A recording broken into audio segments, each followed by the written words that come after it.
अच्छी बनेगी, तेरी किस्मत जगेगी। अपनी सोई हुई किस्मत को जगाने के लिए हम संतों के चरणों में लगते हैं।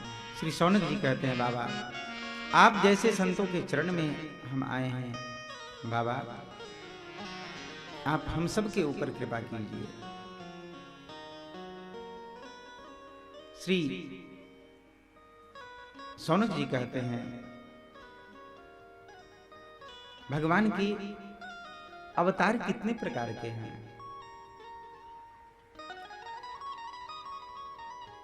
और उन अवतारों के क्या भेद हैं, ये सब आप हमें समझाइए।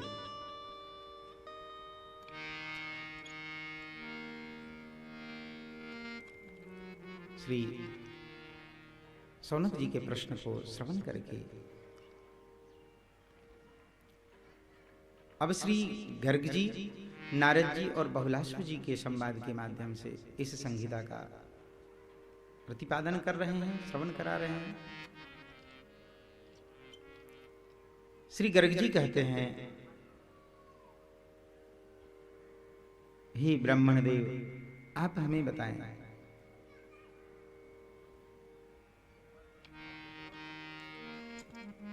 आपने बहुत उत्तम प्रश्न किया है। भगवान के गुणानुवाद से संबंध रखने वाला आपका यह प्रश्न अत्यंत उत्तम है। साधु पृच्छम त्वया ब्रह्मन् भगवद गुण वर्णनम शृण्वतां गदतां यद्वै इच्छतां वितनोति सम्।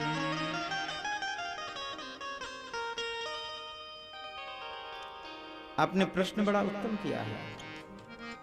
आपने प्रश्न किया कि भगवान के अवतार कितने प्रकार के हैं। भगवान के अवतार कितने हैं ये नहीं पूछा, कितने प्रकार के अवतार हैं। आप बहुत उत्तम प्रश्न किए हैं। मिथिला नगरे पूर्वं बहुला स्वप्रतापवान श्री कृष्ण भक्त शांतात्मा बभूव निरहंकृतिः।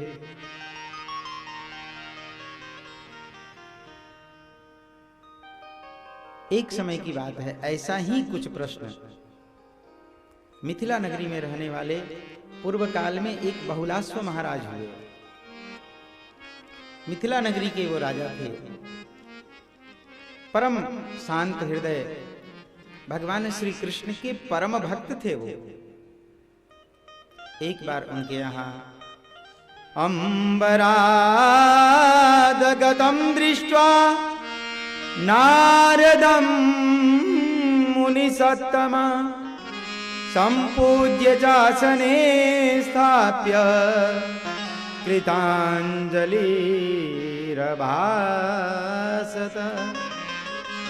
कृतांजलिरभासत।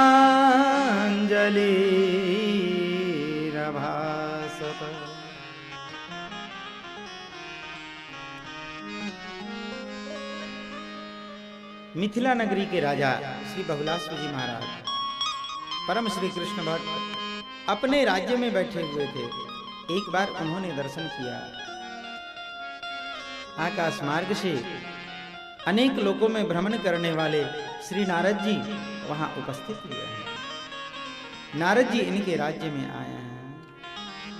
नारायण हरि नारायण नारायण हरि नारायण लक्ष्मी रमना नारायण लक्ष्मी रमना नारायण मेरे प्यारे नारायण मेरे प्यारे नारायण नारायण हरि नारायण नारायण हरि नारायण नारायण हरि नारायण नारायण हरि नारायण लक्ष्मी रमना नारायण लक्ष्मी रमना नारायण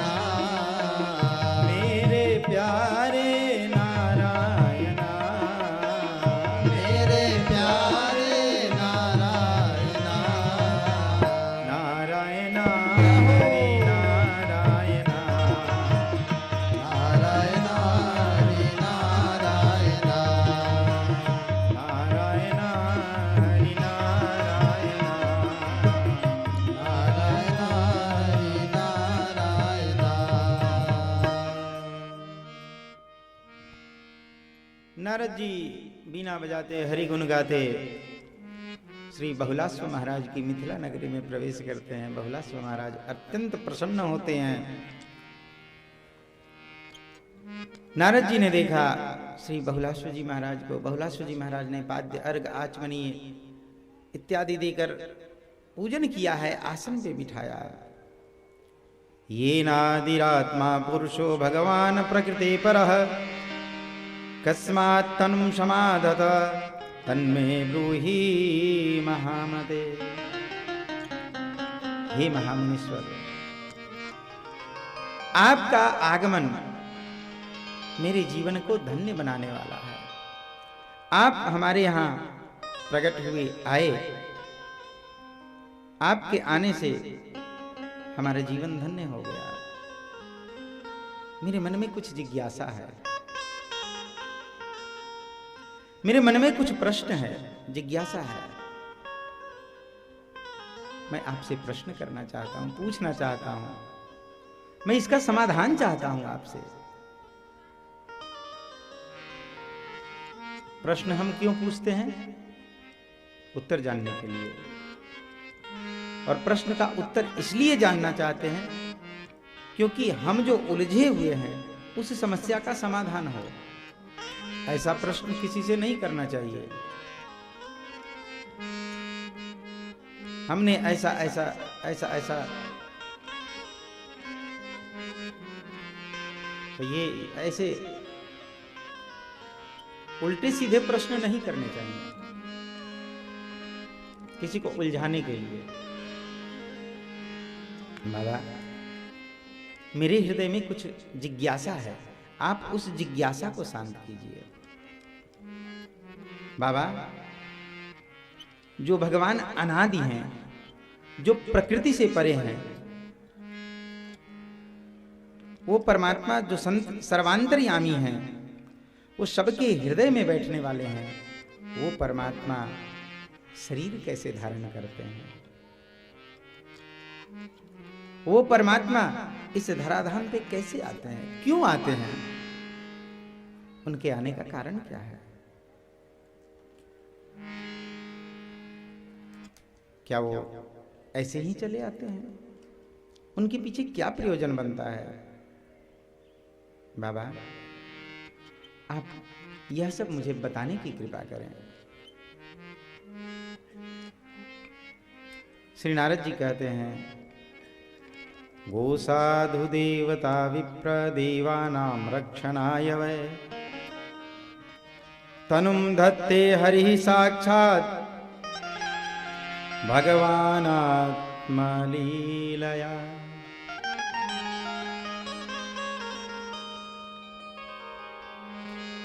भगवान ऐसे नहीं आते। भगवान तो रक्षा करने के लिए आते हैं। किसकी रक्षा करने के लिए? गो साधु विप्र देवानां, विप्र धेनु सुर संत हित लीन मनुज अवतार।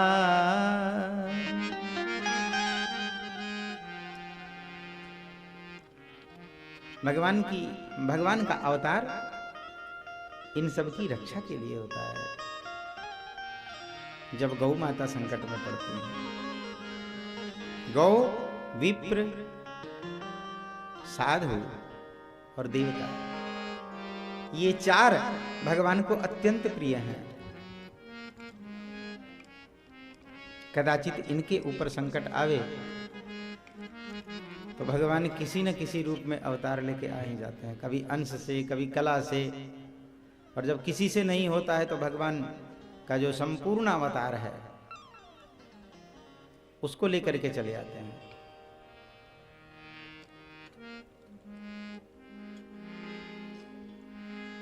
भगवान किसी न किसी रूप से आ ही जाते हैं। आज भी हमारी गौ माता संकट में है। अब तो खैर बहुत कुछ परिवर्तन हुआ है, लेकिन फिर भी गौ माता हमारी आज भी संकट में है।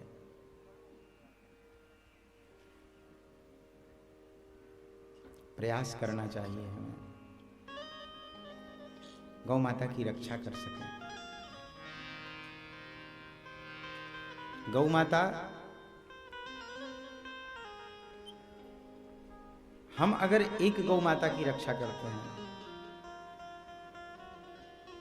तो हमारे परिवार के 10 व्यक्तियों की रक्षा गौ माता करती है।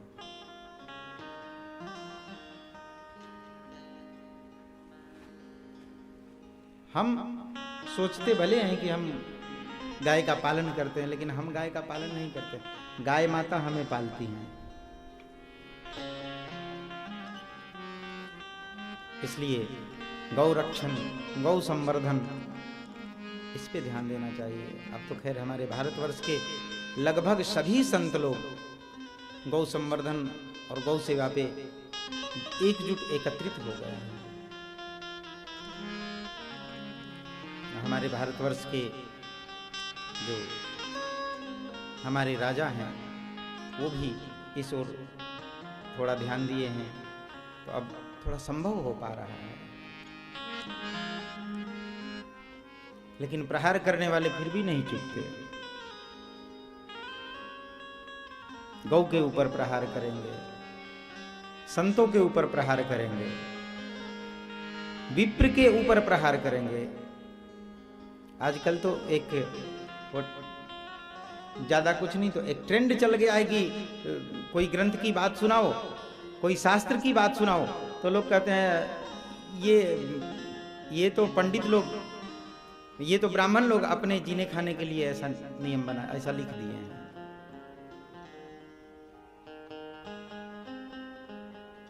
ब्राह्मणों ने ऐसा नियम बना दिया है, वो अपने कमाई के लिए बना दिया है।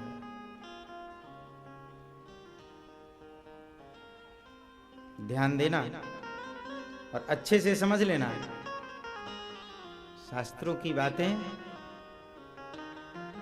भगवान के मुंह से निश्रित हैं, क्योंकि इसमें जो लिखा हुआ है वो वेद से निकला हुआ है और वेद साक्षात ब्रह्मवाणी है। कुछ लोग तो यहां तक कहते हैं, हमारे मोना वाले बाबा बैठे हुए हैं, इतने बुजुर्ग हैं, बाबा आप एक बात बताइए, आजकल लोग ऐसा कहने लग गए हैं कि हम कर्म करेंगे, कर्म करने से हमारा जाति वर्ण बदल जाएगा। ऐसा संभव है क्या? वर्ण क्या हमने बनाया है जो उसको बदल सकते हैं हम? वर्ण भगवान ने बनाया है। जो सारा संसार गीता को मानता है, श्रीमद् भगवत गीता को मानता है, जो आज का हमारा कानून उस गीता के ऊपर हाथ रख के संकल्प करवाता है, कसम दिलवाता है कि मैं झूठ नहीं बोलूंगा। उस गीता में भगवान ने कहा है चातुर्वर्णम मया सृष्ट गुणकर्म विभाग से, ये चारों वर्ण मेरे द्वारा बनाए हुए हैं, भगवान ने स्वयं कहा है, किसी संसारी जीव ने नहीं बनाया है।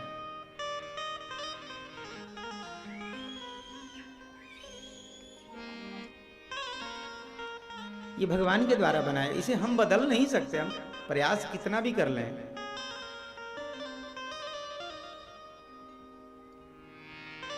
संस्कार वो ब्लड में होता है, खून में होता है। एक वैश्य का पुत्र होगा, कितना भी कुछ करेगा, कितना भी उसको पोथी पढ़ा दो, कितना भी रटा दो, लेकिन व्यापार की कला उसमें जन्मजात होती है।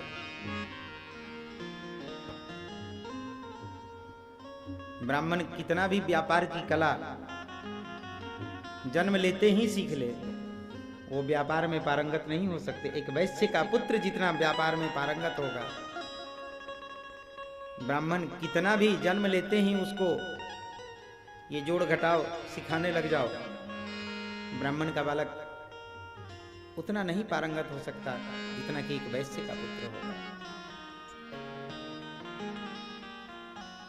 और वैश्य का पुत्र कितना भी वेद पढ़ ले, एक ब्राह्मण बालक कुछ नहीं भी जानता होगा तो कुछ ना कुछ जरूर बोलेगा। ये भगवान ने बनाया है और इसमें हम लोग विक्षेप ना करें। कुछ लोग कहते हैं हमारे ग्रंथों की समीक्षा होनी चाहिए। अरे ग्रंथों की समीक्षा कर लो, इतनी अगर बुद्धि हो गई है तो आओ आकर समीक्षा करो।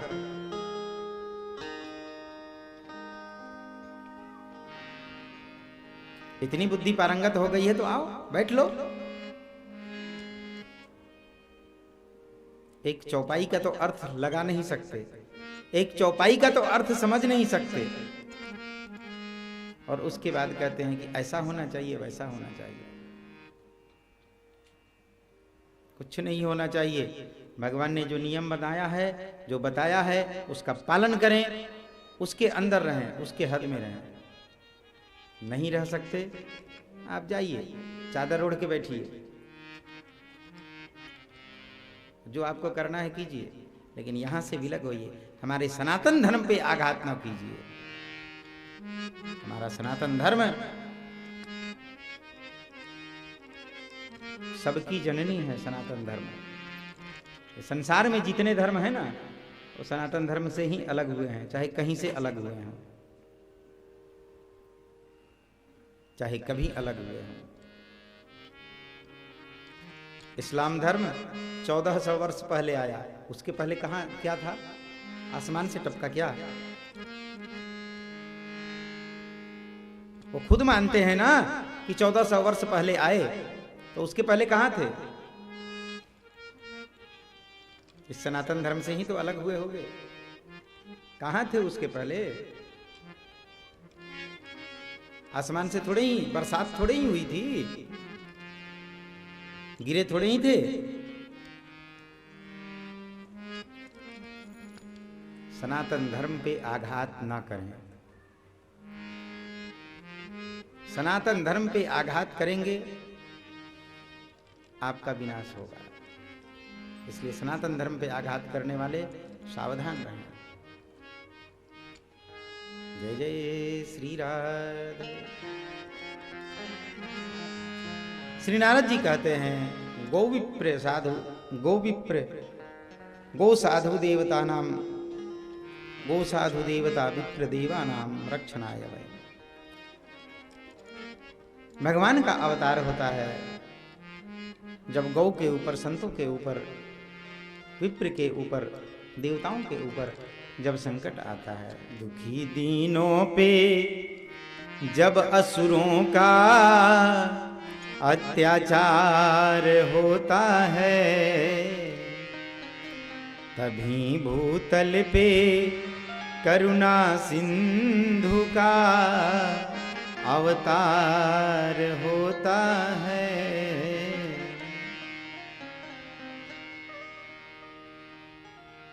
भगवान का अवतार ऐसे नहीं होता।